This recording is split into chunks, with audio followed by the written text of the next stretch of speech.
Friends, welcome back to study point. आज का हमारा टॉपिक शुरू करने से पहले हम एक बेसिक क्वेश्चन देखते हैं। डिफरेंस बिटवीन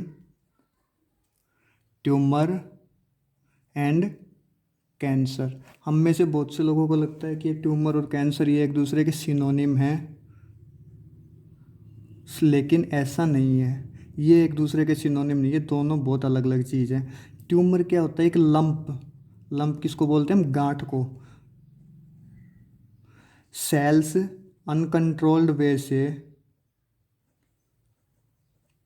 अनकंट्रोल्ड डिवीजन होता है, सेल्स का ग्रोथ होती है और वो एक लंप बना लेती है और वो बनता है ट्यूमर। ट्यूमर है, इसका ग्रोथ रेट बहुत कम होता है। ट्यूमर सेल्स हैं, उनका ग्रोथ रेट बहुत कम होता है। लेकिन कैंसर सेल्स का ग्रोथ रेट बहुत हाई होता है। ये एक बेसिक डिफरेंस होता है ट्यूमर और कैंसर के अंदर। हम क्या करते हैं, ट्यूमर की सेल्स लेते हैं, उनको बायोप्सी के लिए भेजते हैं, जिससे हमें पता चलता है कि वो ट्यूमर कैंसीरियस है या नहीं है। ठीक है। और ट्यूमर है वो मेनली दो टाइप का होता है, benign and malignant. Benign tumour मतलब ये एक ही जगह पे रहता है, ये दूसरी जगह पे नहीं जाता। लेकिन मैलिग्नेंट ट्यूमर ये माइग्रेट करता है, और मैलिग्नेंट ट्यूमर ही कैंसीरियस ट्यूमर होता है। ठीक है। ये बहुत डेंजरस होता है। ये सेल से एक पार्ट से दूसरे बॉडी पार्ट के अंदर चली जाती हैं और कैंसर कोज करती हैं। और मोस्टली केसेस में बेनाइन ट्यूमर कैंसीरियस नहीं होता। अब बेनाइन और मैलिग्नेंट के अंदर बेसिक डिफरेंस देख लेते हैं। बेनाइन है, ये वेल डिफरेंशिएटेड होता है। हमें पता होता है ये कहाँ पे, एक पर्टिकुलर जगह पे होता है, ये कहीं माइग्रेट नहीं करता। लेकिन इसके अंदर डिफरेंशिएशन नहीं होता, लेस लैक ऑफ डिफरेंशिएशन। टी आई डिफरेंशिएशन मैलिग्नेंट और बेनाइन के डिफरेंस कर रहे हैं हम। मेनली इनके बीच में क्या है, इसके अंदर ग्रोथ रेट बहुत कम होता है, स्लो ग्रोथ रेट। इसका ग्रोथ रेट हाई होता है क्योंकि कैंसरियस होता है ये मेनली, तो उसको रैपिडली ग्रो करना होता है। ठीक है। बेनाइन है वो इन्वेजिवनेस शो नहीं करता, नो इन्वेजिवनेस। लेकिन मैलिग्नेंट है वो इन्वेजिवनेस शो करता है। मतलब इन्वेजिवनेस का मतलब होता है कि जो सेल्स होती हैं उनकी आइडेंटिटी चेंज हो जाती है, आइडेंटिटी चेंज। लेकिन बेनाइन में सेल्स की कोई आइडेंटिटी चेंज नहीं होती, मैलिग्नेंट के अंदर हो जाती है।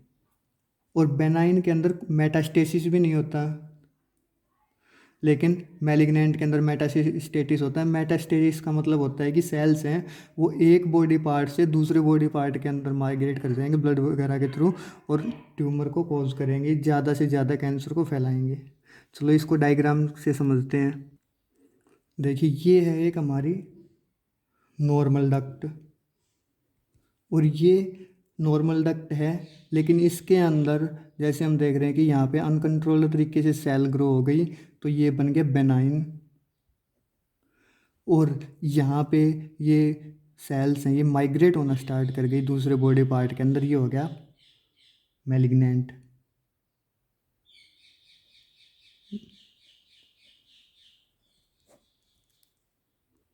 अब आते हैं हमारे मेन टॉपिक पे, टाइप्स ऑफ कैंसर। मेनली चार टाइप होते हैं कैंसर के। पहला, हम पॉइंट वाइज पॉइंट पढ़ेंगे, कार्सिनोमा। पिछले वीडियो में मैंने बताया था मेनली चार टाइप होते हैं कैंसर के, चारों के नाम भी बताए थे। तो आज हम उन पार्ट्स को डिस्कस करेंगे। ये कार्सिनोमा है, ये कहाँ पे होता है? ये मेनली ये कैंसर बॉडी टिश्यू और स्किन के द्वारा जो लाइंड ऑर्गन्स होते हैं उनके अंदर होता है। This cancer starts in skin and tissue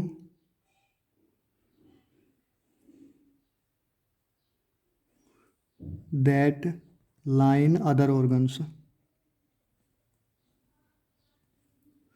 ये मोस्ट डायग्नोज्ड कैंसर है। इट इज़ मोस्ट डायग्नोज्ड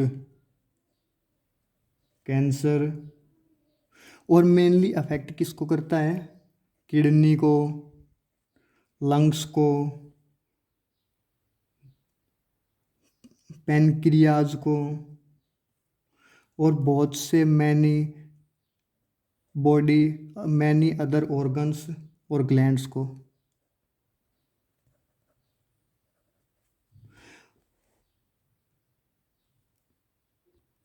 और इस कैंसर का ओरिजिन क्या है?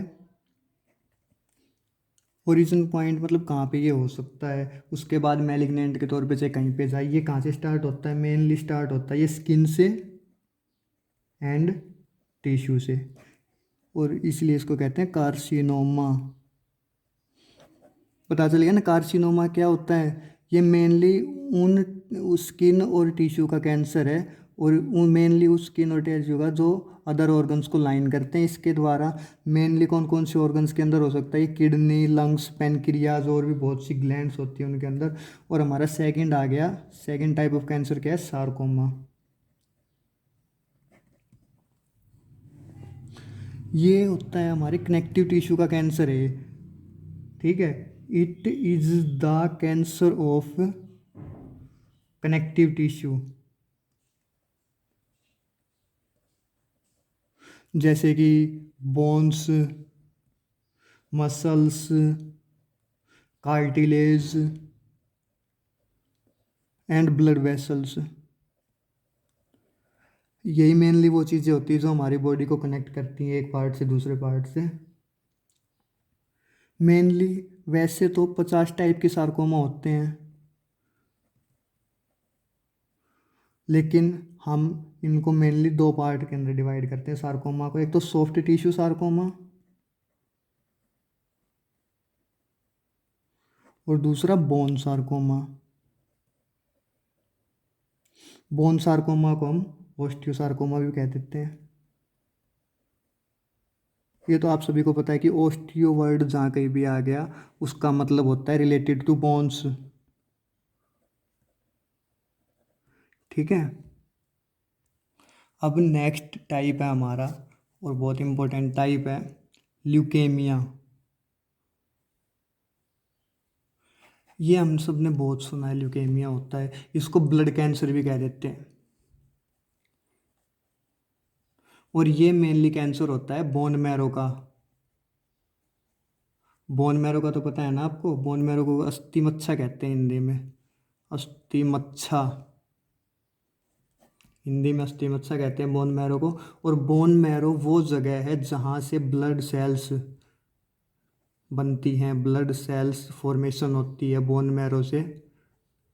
जैसे हमारी WBC हो गई, RBC हो गई, प्लेटलेट्स हो गई, ये सेल्स हैं, ये बोन मैरो से बनती हैं।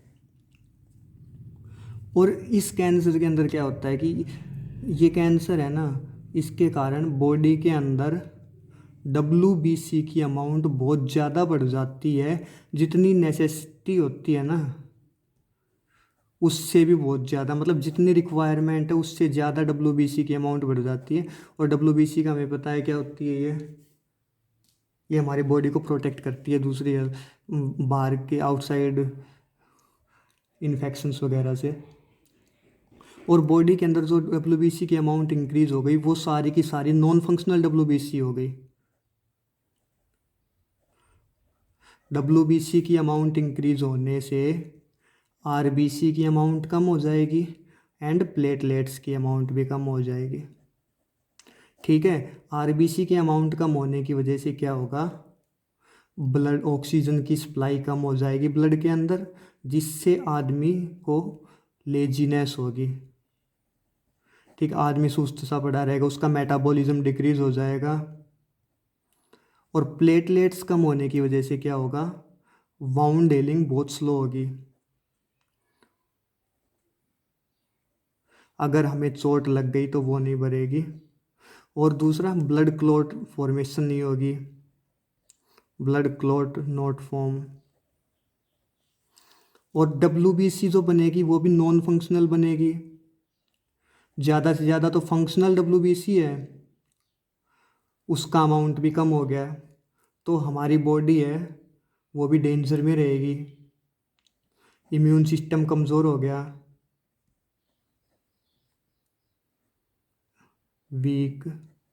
ठीक है, ये पॉइंट्स है मेनली ल्यूकेमिया के। नेक्स्ट और लास्ट टाइप की कैंसर है हमारी लिम्फोमा। ठीक है, लिम्फोमा किसकी कैंसर होती है? लिम्फोमा और मायोलेमा, इसके दो नाम है।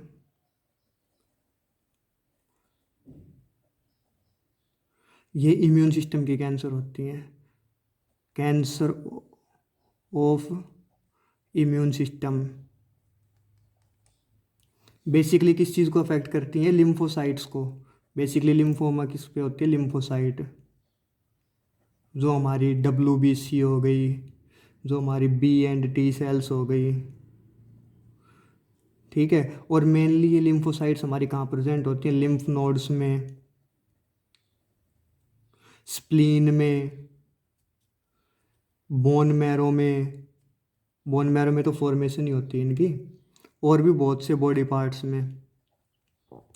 ये हमारे अलग अलग बॉडी पार्ट्स में प्रेजेंट होती हैं ताकि कंप्लीट बॉडी को एक बेटर वे प्रोवाइड कर सके, इम्यून सिस्टम का बेटर वे प्रोवाइड करने के लिए। ठीक है, better way to immune system, ताकि कहीं पे भी बॉडी में कुछ भी हो जाए तो वहीं पे हमारे पास ये सेल्स प्रेजेंट होंगी और तभी के तभी एक्शन ले सके। फ्रेंड्स, मेनली लोग बच्चे हैं ना, वो लिम्फोमा और ल्यूकेमिया में कंफ्यूज होते हैं। लिम्फोमा तो मैं बताऊँ आपको, लिम्फोमा है ना, वो तो कैंसर है इम्यून सेल्स का, इम्यून सिस्टम की सेल्स के अंदर कैंसर हो, जैसे WBC, RBC। लेकिन ल्यूकेमिया होता है ये डायरेक्ट बोन मैरो का कैंसर है, जहाँ पे हमारी इम्यून सेल्स बनती हैं, WBC, RBC वगैरह। ठीक है, तो इसमें कंफ्यूज नहीं होना है। ठीक है, आज के लिए इतना ही बहुत है, और आगे की वीडियो देखने के लिए चैनल को लाइक करें, शेयर करें, सब्सक्राइब करें। मैं आपके लिए ऐसे ही वीडियो लाता रहूँगा। जय हिंद।